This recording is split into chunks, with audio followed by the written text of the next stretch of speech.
我还有点紧张做这个事情，我害怕有点。那最近一次哭是什么时候？大阴天是吧？很尴尬，就是我的底色终究还是我自己，我就觉得这件事情很浪漫又很疯狂。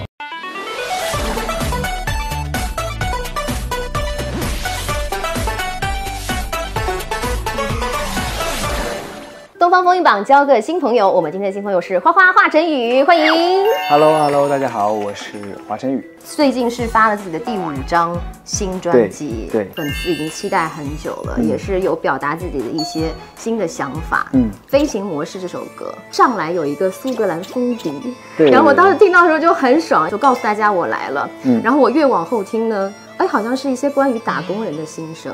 我当时这首歌写的时候，我在一个酒馆里面跟一些我第一次认识的人，然后一起聊天，大家好像都会有一些工作上面的一些很大的一些压力，就有了这么一个灵感来写打工人的这个状态。这个歌我还是用了一个比较有点怪但无厘头的感觉，因为它里面的歌词其实有些还蛮好笑的，尤其那个合唱部分是心声嘛，风这月风笛没我，对，就像我们这样打工人，朝9晚5，到了周5晚上就是很想去释放一下，对，然后那个合唱又很像一个劳动号子，对，就很像突然那个电话来了啊，有一种明明是每天都能听到的一个铃声，但是你会觉得它像轰炸的，它在轰炸你的那种感觉。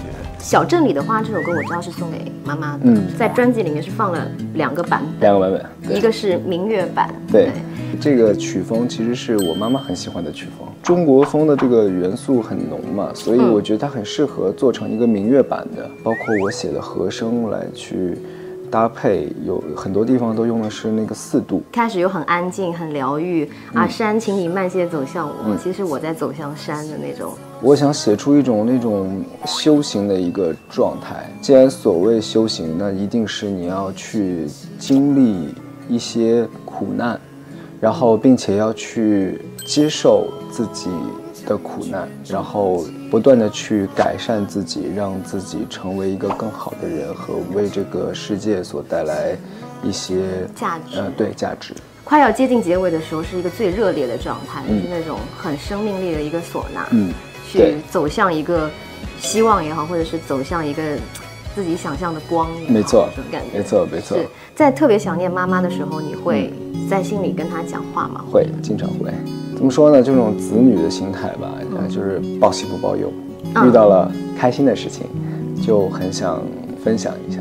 这样，接下来呢是一个交心关键词的环节，因为有时候交朋友嘛，我们会因为某一个关键词，然后就大聊特聊很久，就像花花刚才说，跟一群不认识的人，然后就聊工作什么的。所以接下来呢，就是让花花来抽一个关键词，我们可以围绕它来讲一个自己的观点或者故事。我哭了啊！哭，我觉得哭还是一件挺美好的事情。我一直以来都觉得。那最近一次哭是什么时候？看《海贼王》的时候啊，我又把《海贼王》重新看一遍，应该是第5遍了吧？你是说从头到尾吗？很长哎！我第一次看的时候，我是等他看到了500集的时候，我就觉得等太久了，我要从第1集开始看。看了一遍，等他看了600集的时候，我又从第1集再看。看了1到700集的时候，又从第1集开始看，所以我现在又重新看了一遍。我看那个乔巴的时候，那个故事的时候，我基本上隔10分钟就要哭一次，就戳到了心里的某一个点。对。那接下来有请花花来留下一个属于自己的关键词，然后我们留给其他的嘉宾来回答。嘿，我笑了，又反过来。就是刚分享完我哭了，我笑了呀。对。上微博参与东方风云榜话题讨论，看嘉宾趣事爆料，一起来揭秘吧。好想我回来呀，这首歌间奏的部分有呼应到好想爱这个世界。2个作品在创作的时候心境上有什么不一样吗？好想爱这个世界确实是我状态非常不好的时候写的，然后但是我没有用一个特别的灰暗的调调来写，而是用了一个自我疗伤的那种方式，因为我觉得这个症状的人，他是虽然内心可能会有消极的状态，但是其实是在不断的挣扎，而之所以会挣扎，就是因为对这个世界是渴望阳光的。有这样症状的人，他们可能会更懂得如何何去爱，或者说更珍惜去爱，爱与被爱。对，所以其实3部曲是有挣扎、治愈、未来这3个部分。大家在听这些歌曲的时候，在时间线上它是要按顺序听，比如说可以听完《好想爱这个世界》，然后再听《好想我回来》这样的。对，然后再开始往后听《花落时相遇》，然后走一曲看日出吧，向阳而生和点燃银河尽头篝火这几首歌可以放在一起听。对，你就会经历一个疗愈的过程。对，就一开始啊，我懂得那种共情那种悲伤的时刻，然后慢慢的走出来，一起去看一些美好的东西。对，那刚才讲到走一起去看日出吧，还有这个向阳而生，其实都是跟日出有关的歌曲。然后我看到你也有PO自己的想法说，哎呀，想要开一场大家一起看日出的演唱会，对，是真的有这样的策划吗？已经在策划了，但其实这个挺难的。怎么说呢？这是我的一个心愿。就首先你要能有这么一个地方，然后呢，这个位置很重要，还得看得到太阳。对，而且还能看到太阳，而且那个方位还得很对，就是太阳出来的那一刻的时候，那个舞台是应该正对着太阳，还是它还得不能在一个太热闹的地方。你是凌晨再开演唱会的话，会很扰民的，对啊，唱歌，所以还得找一个比较偏的地方，然后这个偏的地方还得很美，然后对，那不同城市的朋友要不要贡献一下你们的主意啊？就是自己家乡哪里，就是世界哪个角落，你觉得很适合开一场就是看日出的演唱会？这个真的我还挺需要这个的。就是如果我要来看你的演唱会，我觉得好酷哦！今天我飞到你这个城市，我连酒店都不要订，我直接冲到你的演唱会现场，看完日出马上回去，就省了一个住宿费，而且还要考虑大家的一个身体状况。睡饱了来。对。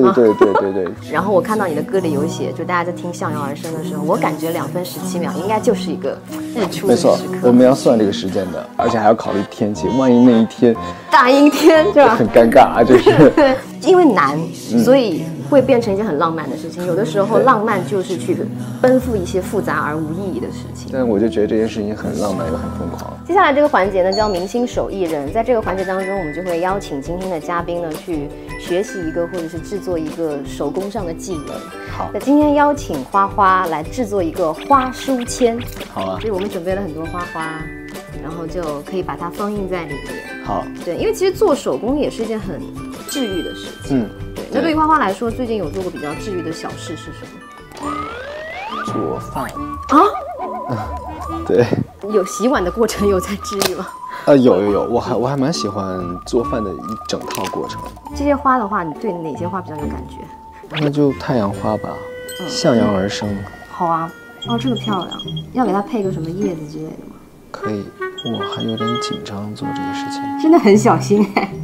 我害怕有点，我怕把它弄坏了。小心翼翼呵护每一朵花花。再来一片吧。好，可以，就这样。那我们就给它封起来了。OK。1、2、3，接下来。好。可以装一个丝带吧？你可以选一个。红色的吧。红的哈。你看。我真的好紧张，又不敢，我很不敢用力的拿它，有种过新年的感觉。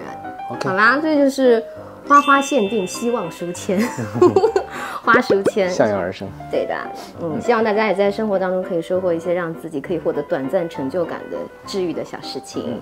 我觉得花花把第9首歌就是当全世界忘了我放在这个位置是有道理的。我看很多人就是说听之前的几首歌的时候都会说啊，花花放下了很多，阳光了很多，积极了很多，写了这么多美好的东西，好像很快乐开心了很多。到了第9首的时候，好像大家终于开始思考了，华晨宇好像还是华晨宇，点燃银河尽头篝火的时候已经这么快乐开心了。我的底色终究还是我自己。曲终人散的时候，我一个人回到房间，经常会陷入到一个孤独的状态里面。但其实还是希望说，不断的告诉自己要向前看。但是可能我觉得，每一个人一生都在这2件事情上不断的反复的纠结，和去做选择。会好的那个状态能量我们会获得，但是也会有那么瞬间它突然就来袭了。但是你不要怕，因为我们走出来过，我们会有这样的能量让自己走出来。我想写的生活其实不是在想说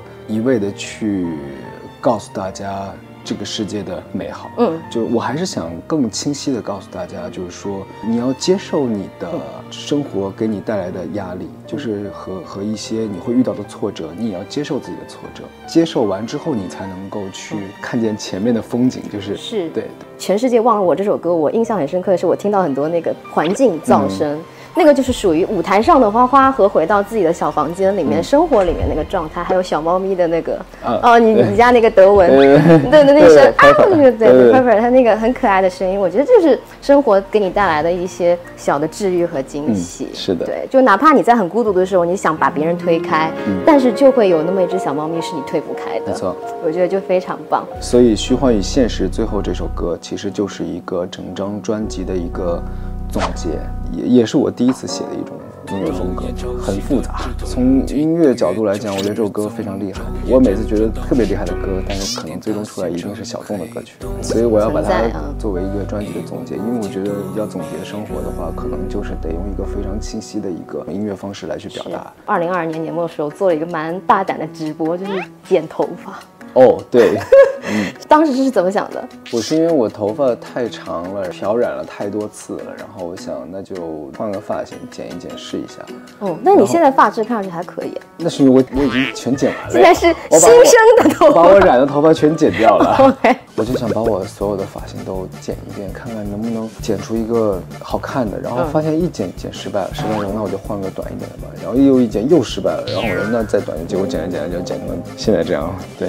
哎，你剪头发会找指定的 Tony 吗？我很少剪头发，一次剪到很短，然后呢再开始留，就可以1年不用再剪头发了。天哪，我觉得这是一个很省钱的方法。对，就是很省事的一个方法，我觉得就是很麻，因为我觉得剪头发很麻烦，然后我就特别长的时候再一次性再全剪掉。2023年有没有什么特别想完成的事情？